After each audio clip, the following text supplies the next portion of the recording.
welcome back to my channel. This is Titlibee and you're watching Titlibee. Welcome back to my channel, and if you're new here, don't forget to subscribe, like and share my videos. I make book related videos every now and then. Today I'm going to talk about a book that I finished recently and absolutely loved it. I've been following this book for so long, like I have been seeing everybody reviewing this one, reading this and praising it. So I had to get this book, and why not? Because of its cover. Let me show you. Circe. I have been wanting to read this book for so long, I think almost an year and a half since I have been eyeing this one and to start this one. I am a huge mythology fan. Let it be Indian mythology, let it be Greek mythology. I would just jump on anything I get on this mythology thing. And when I read about and heard about this book synopsis, I was really excited to have this one. And one of the things that really called me was its cover. I mean, look at the cover. It's so beautiful. And yeah, if you know me, if you have been following me, you already know that I buy most of the books because they have pretty covers. And you cannot blame me. I mean, we sometimes do judge a book by its cover. Okay, now without any further ado, let's get into the story. The story begins with the Titans and the Olympus. Now, if you are aware of the Greek mythology, then you know who are Titans and who are the Olympians. But if you are not, let me tell you. So far years ago, I mean long time ago, there was Kronos, who was a Titan, and he was very powerful and cruel as well. Other Titans feared him because he was so ruthless that he won't even think twice before killing them. Even though other Titans were powerful, they were not as much as powerful as Kronos. And there came a prophecy which told Kronos that a son of his own will be killing him. Not son, a child of his own will be killing him. So Kronos started eating up any child that any woman bore from him. So this way, he almost ate all of them except one, that is Zeus.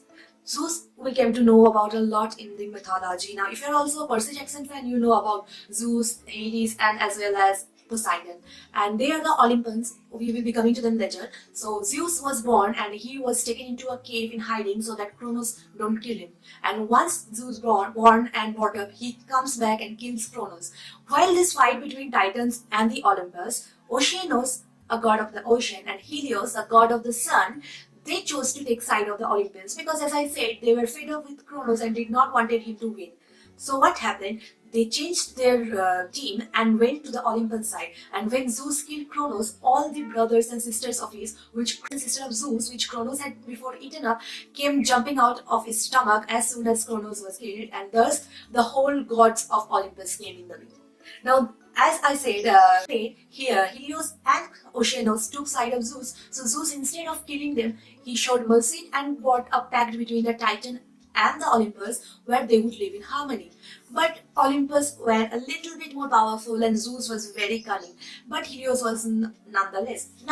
Now again, so many years later, Helios met a beautiful woman who was the daughter of Oceanos, the other Titan I said, and got married. And then they bore their first child, Circe.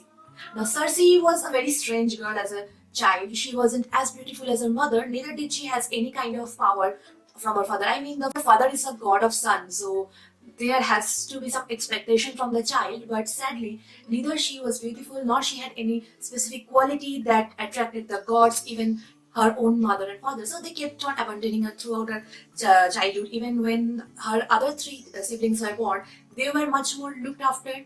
Her sisters and a brother who were born just after her were in much more attention than she ever was. Actually, she was kind of ignored by everyone, even her brother and sisters. Came into being 80s, her youngest brother, whom she brought up as her own child. But you know, these gods, they don't take forever to grow up, so he also grew up so fast. Fast forward to the time when Persephone got married to a mortal son of Zeus and goes away from Helios' castle. So did Circe's other two brothers, Attis and Persephone. They all goes away from the castle. She was the only one who lived, and she was almost like ignored and sometimes even gets insulted because of she is not as beautiful as other nymphs over there. Even the other lower creature or the lower born were much more pretty than her. They said even they did not even consider her existence. So when she was feeling lonely and her brother who was gone, was very close to her 80s, she went back to the shore, shore where she and 80s would spend their day. And to her surprise, she saw the first mortal, a mortal who was coming with his big ship. She was aware of the mortals, obviously, but she never seen one. She was surprised to see a ship coming towards the shore.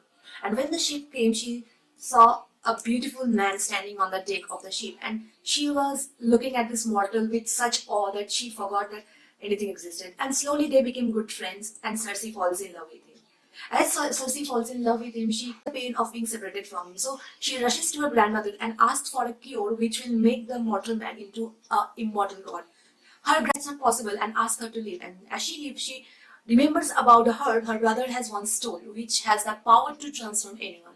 So she finds that one and transforms this mortal man she was in love with into a god, into a blue colored god. This man whom Circe had transformed changes into a god, and as soon as he becomes god, he becomes a huge arrogant person and does not even consider Circe's gratefulness. She came to confess her love to him. She said, "I saw you as nothing but a sister," and rejects her love and her love. And when Circe come to know that he has proposed somebody that from he has proposed some nymph from the castle, she goes mad and transforms that woman into a huge monster. After all this, when Zeus and Helios came to know about Circe's power, what all this time they had thought of as nothing but a useless nymph, she was something that they haven't even comprehend. She had the power which was impossible for them to understand. She was a witch. Before that, they were god and demigods. There wasn't a witch before Circe and her siblings. So it came forward that Circe is a sibling, and she indeed had the power to transform somebody to mortal, to immortal, or a monster. So they abandoned her again, once again, and they sent her to exile on a land. And from there, the story goes. So I said a lot about it. I never do a large synopsis because I know people get bored. So I don't do this large of synopsis, but I did, and I hope you understood the story. Now, what I liked about this story. As I said, I am a huge fan of mythology. I would read any mythology you give me. And this retelling of the book was so well written. It's so interesting that it's hard to put it down. It's about 300 pages. It took me a little less because I was reading one chapter at a time, savoring all the goodness. But after the half of the book, I couldn't put it down. So I just blew away my reading routine and started reading 2-3 chapters on a day. And I finished it last night, and this was beautiful. One thing I learned while reading this book, the god of sun is obsessed with cows. Yeah, literally he is obsessed with cows. If you read this book, you will get it. And there are so many things, like if you read Indian mythology and then you read Greek mythology, you will see how polar opposite this goes. Like we start with Circe, a very timid, shy, a girl who is afraid of everything, and to the end she becomes this witch who is not afraid of anything, who is able to defend for herself. And not only that, she achieved so many things not even gods dared to. Not even her brother and sister, who were much more cruel and much more powerful or even considered to be beautiful than her. It is like a whole journey of Circe becoming the witch she is.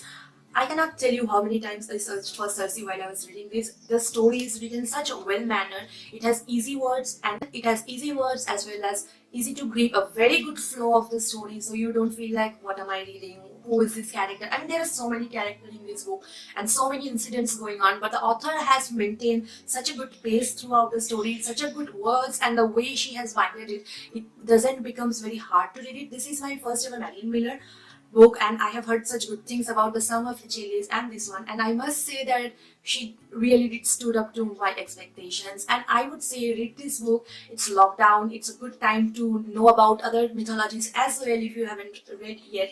So go ahead, read this book, and I think I would give 4.5 because there are a few things I would have liked to get more insight into, but otherwise, it was amazing.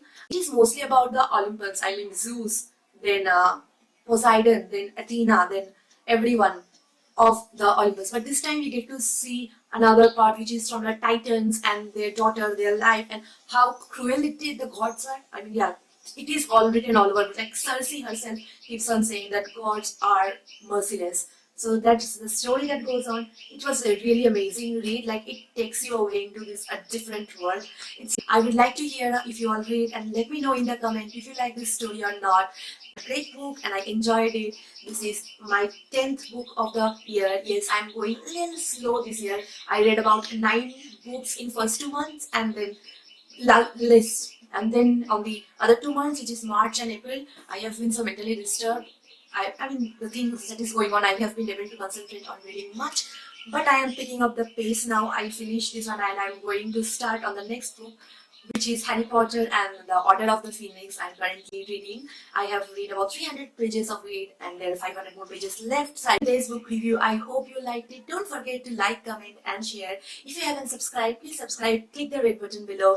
Till then, take care, stay safe, stay at home.